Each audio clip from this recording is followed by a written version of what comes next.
అస్సలు తినొద్దు. చాలా మంది ఆకుకూరలను ఇష్టంగా తింటారు. ఆకుకూరల్లో ఉండే పోషకాలు మన ఆరోగ్యానికి ఇస్తాయని బలంగా నమ్ముతారు. ప్రతిరోజు ఆకుకూరలను తింటే ఆరోగ్యమని కూడా చాలా మంది భావిస్తూ ఉంటారు. అయితే ఆకుకూరలు తినడం మంచిదైనప్పటికీ అతిగా ఆకుకూరలను తినడం ఏమాత్రం మంచిది కాదు. వర్షాకాలంలోనూ శీతాకాలంలోనూ కొన్ని రకాల ఆకుకూరలను తినడం వల్ల కొన్ని అనారోగ్య సమస్యలు ఉన్నవారికి ఇబ్బంది కలిగిస్తుంది. ఒక రకంగా చెప్పాలంటే కొంతమందికి ఆకుకూరలు ఎక్కువగా తినడం విషంతో సమానమని చెప్పొచ్చు. ఇక శీతాకాలంలో ఎవరు ఎక్కువగా ఆకుకూరలు తినకూడదు, తినడం వల్ల ఎటువంటి ఇబ్బందులు ఎదుర్కోవాల్సి వస్తుందో అనేది ప్రస్తుతం తెలుసుకుందాం. ఆకుకూరలు నిస్సందేహంగా ఆరోగ్యానికి ఎంతో మేలు చేస్తాయి. ప్రతిరోజు ఏదో ఒక ఆకుకూరను ఆహారంగా తీసుకుంటే ఉత్సాహంగా ఉండేందుకు దోహదం చేస్తుంది. ఆరోగ్యం కోసం వేలు లక్షలు ఖర్చు పెట్టేవారు ఆకుకూరలతో ఆహారాన్ని అలవాటు చేసుకుంటే ఆసుపత్రి ఖర్చులు కొంతవరకు తగ్గించవచ్చని వైద్యులు చెప్తారు.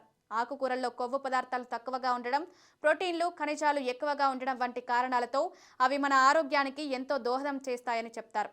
అయితే ప్రస్తుతం శీతాకాలం కావడంతో మార్కెట్లో రకరకాల ఆకుకూరలు అందుబాటులోకి వచ్చాయి. ముఖ్యంగా కొన్ని ఆరోగ్య సమస్యలు ఉన్నవారు ఎక్కువ ఆకుకూరలను తినకూడదు. ముఖ్యంగా శీతాకాలంలో ఎక్కువ ఆకుకూరలు తినకొని వారు ఎవరంటే గ్యాస్ సంబంధిత సమస్యలతో బాధపడేవారు ఆకుకూరలు ఎక్కువగా తినకూడదు. ఆకుకూరల్లో ఎక్కువగా ఫోలేట్ ఉంటుంది. ఇది గ్యాస్ సమస్యను మరింత తీవ్రతరం చేసి వారికి ఇబ్బందికి గురి చేస్తుంది.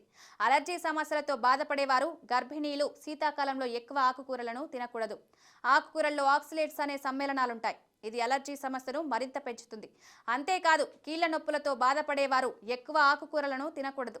శీతాకాలం కీళ్ల నొప్పులు ఎక్కువగా బాధిస్తాయి. అటువంటి వారు ఆకుకూరలు తింటే ఆ సమస్య మరింత పెరుగుతుంది.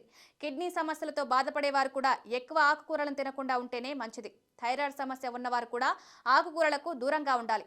అధిక రక్తపోటు సమస్య ఉన్నవారు ఎక్కువగా తినకూడదు. ఇది ప్రయోజనాన్ని చేకూర్చడానికి బదులు ఆరోగ్యానికి హాని చేస్తుంది. కాబట్టి ఈ సీజన్లో ఎక్కువగా ఆకుకూరలకు దూరంగా ఉండడం మంచిది.